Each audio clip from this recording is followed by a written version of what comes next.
Hi, and welcome to Econ 10.2. Today, we're going to talk about trade barriers and agreements.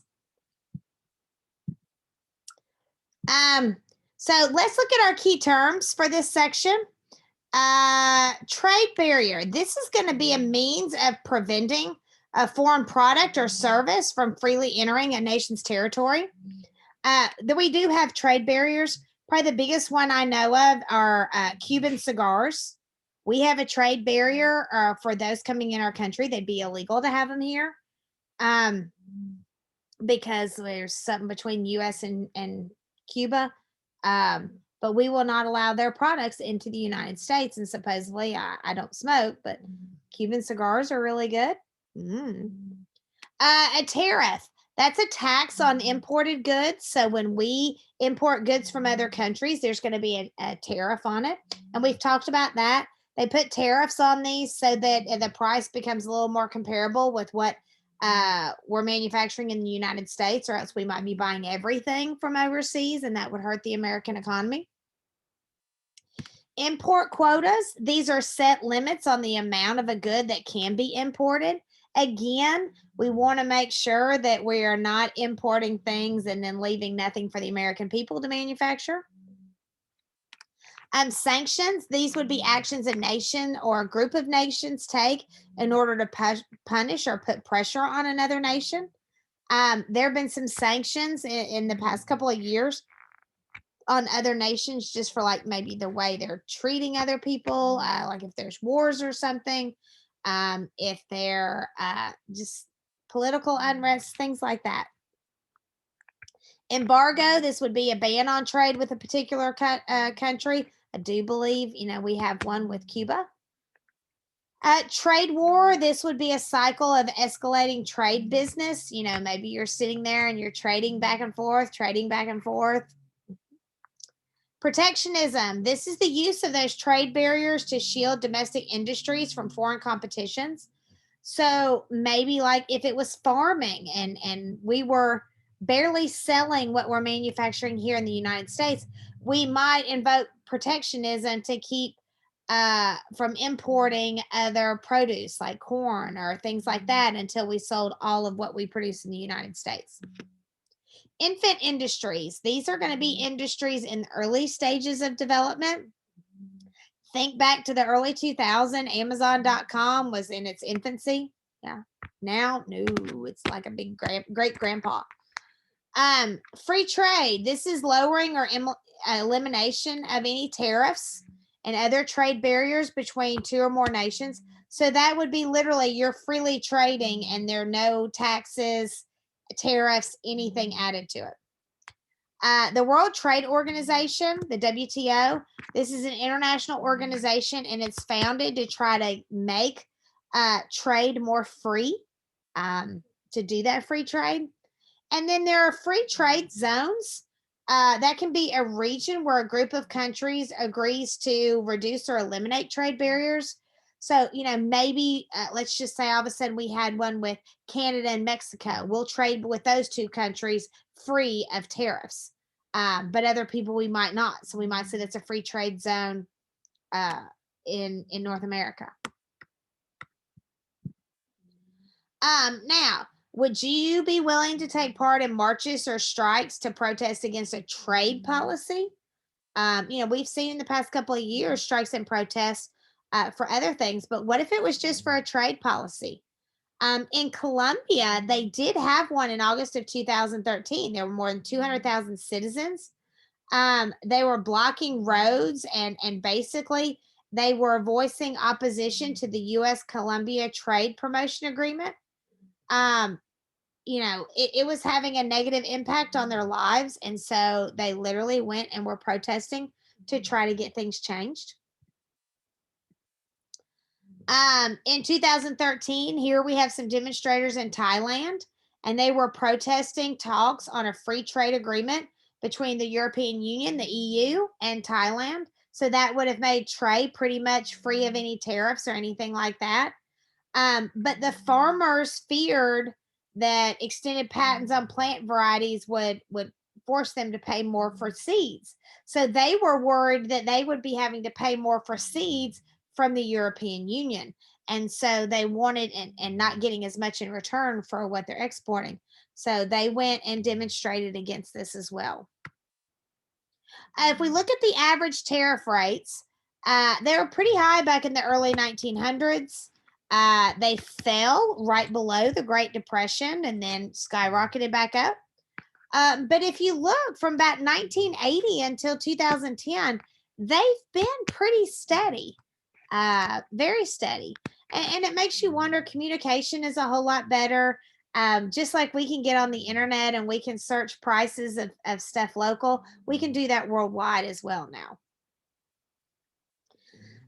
Now, if we enact trade barriers, that's going to limit the supply, and it can have very different effects on domestic producers and consumers. Okay. Trade barriers can also create tense relationships between countries. Now, you think about it. If you're saying, hey, we are not importing any of your product, we don't like your country, yeah, that's going to cause some tensions. It's going to cause a lot of tensions. Now, one of the reasons why there's a higher price for foreign goods is because we enact those tariffs on them. Here is a Canadian tariff on bikes that are imported from China and Taiwan. And the reason is there are several bike manufacturers in Quebec City. And if not, then they're going to be paying higher prices for the Canadian products than those imported. And you're going to put a lot of Canadians out of business. So if they enact the tariffs on the bikes from China and Taiwan, they're going to be about the same.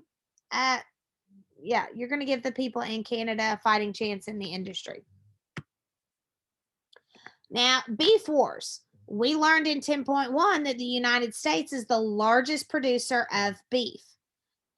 So again, are there going to be health concerns or protectionism? In 1985, the European Union banned imported beef that was treated with growth hormones. That's been a big thing when it comes to food. If we're giving them hormones, or if you're talking about produce, GMO products, genetically modified. 1989, the United States imposed tariffs on tomatoes, citrus fruits, pasta, and ham. Bet you didn't know that. 1985 was when the European Union did the ban on beef, but then they removed it in 1996. So I guarantee you, somewhere in that process, there was a lot of headway made as far as growth hormones. In 1999, the European Union refused to lift the ban. U.S. turned around and doubled tariffs on all these things here. So it was kind of one of those. The World Trade Organization ordered the EU to remove the ban in 1996, but by 1999, they still weren't doing it. So the U.S. comes back and says, hey, WTO said remove the ban. You've refused to do it. So here, we're going to fight back, and we're just going to double tariffs on all the stuff that you export to us. And so then it took, again, 13 years for an agreement to be reached to end those double tariffs that we were imposing, and allow the U.S. beef to be imported back to the European Union. Yeah, so it started in 1985 and didn't end until 2012. That can last a long time. Yeah. Now, why would a country impose trade barriers? One reason is protectionism, and it is to try to shield domestic companies from foreign competition. And usually there's three main components. You're trying to save jobs, you're protecting, maybe it's an infant industry, or you could be safeguarding national security. Maybe importing stuff is a risk to the nation's security. There was a huge campaign about 10 years ago, buy in the USA, buy USA products. Here's a bumper sticker, patriotism, buy Americans. And again, if you're buying products manufactured in the United States, you are supporting employment in the United States. If we're buying imported goods, then we're supporting the employment of people in another country. In opposition to protectionism is going to be free trade. This is going to be where there's either minimal or zero tariffs. There's not going to be other trade barriers like you can only, purchase one or minimum of two, things like that.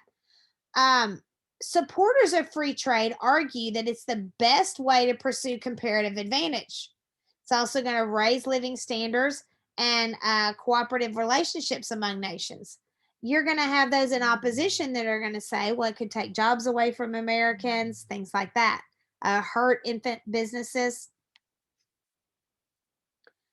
Um, like here, this little cartoon, he says, if you drive a Japanese car, drink French wine, eat Chinese food, and own an American computer, buy Canadian lumber, and vacation in Mexico. Okay, there's 7 countries there. How can you be against free trade? And he's pretty much, the one guy's saying, I'm against free trade. And he's like, but everything you own is from another country. Yeah. Now, here are the opposing views on trade. So, if you wanted to see one for trade barriers, why we should have them, they protect jobs, they protect our domestic industries, like things in the United States. They could protect national security. And then multinational corporations, where they're in several different countries. It could limit the political power of multinationals in the host countries that they're in, wherever they're manufacturing. Now, another opposing view for why we should have trade agreements. Trade agreements allow an enhanced competition. Trade agreements also lower prices for foreign goods rather than all those tariffs and everything. It increases efficiency. It's the best way to pursue comparative advantage. But there is a risk. Actually, it lowers the risk. Trade agreements I can't even talk. Sorry, guys. Lessen the risk of trade wars because you have this agreement in place of what you're going to purchase. So it's not going to be like, oh, well, we're going to increase our price. You increase our price. We're going to increase our price. Now, we do have regional trade organizations in addition to the WTO. And these organizations are there and they're designed to try to enhance free trade. We've got the European Union, NAFTA, which is now named something else. It's like the new NAFTA. And there's lots of other things that help with trade. Here is Secretary of State John Kerry. He is meeting with the German Foreign Minister Guido Westerwelle. This is back in 2013, and they were discussing a free trade agreement between the U.S. and the European Union. If they did this, it would have created the largest free trade zone in the world. Now, here are major trade organization members. So obviously, if you look here, NAFTA includes Mexico, United States, and Canada. We're on the same continent. Here's a Mercosur, where you've got this trade agreement among these countries in South America. APEC, you've got pretty much Asia, Australia, you got China here. And then you've got your European Union here. You got this small CARICOM here, ASEAN here over in the Indian and Pacific Ocean. Now, the role of multinationals. Corporations are legal entities, and we talked about this in an earlier one. They're owned by stockholders. And since the stockholders have limited liability, the corporation can grow very, very large, and it can also merge with other corporations. So any corporation that sells goods and services throughout the world is multinational. You might look at Nissan. Nissan manufactures and sells its goods in the United States and Japan, it would be a multinational. Here, if we look at car engine manufacturers, I didn't know this. Australia is a big one for car engines. Thailand, Japan, I think we all knew that. Um, you look here, United States, Canada, interesting. But notice there's none here in Africa or South Africa or in Asia. So very, very interesting. The multinationals with the largest foreign assets, you've got the U.S. company, General Electric. Yeah, that's a big one. Everybody knows the name GE. Royal Dutch Shell. I have no idea what that is. Makes me wonder, is that like, Shell oil? Doubt it. BP, we all know what BP is, gasoline. Exxon, Toyota. Yeah, so these have the largest amount of foreign assets.